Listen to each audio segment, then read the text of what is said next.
बिस्मिल्लाहिर्रहमानिर्रहीम। आज इमरान खान साहब को जेल में गए हुए 23 दिन हो गए। एक गैर कानूनी गैर आइनी फैसले के अंदर खान साहब को गिरफ्तार किया गया है। ये बात हम तो कर ही रहे थे।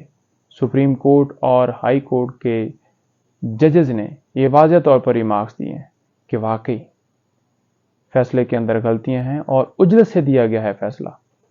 इंशाल्लाह अगर डिले टैक्ट्स दूसरी तरफ से कबूल ना की गई तो आज हर सूरत खान साहब की बेल हो जाएगी।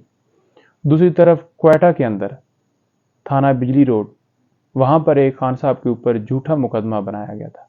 आज खान साहब उसमें सुरखरू हो गए, वो एफआईआर खारिज हो गई है। उस एफआईआर में खान साहब को बाइज्जत बरी कर दिया गया है। अल्हम्दुलिल्लाह, ये पूरे पाकिस्तान को मुबारकबाद हो। इंसाफ की जीत हुई है, हक की जीत हुई है। Thank you so much.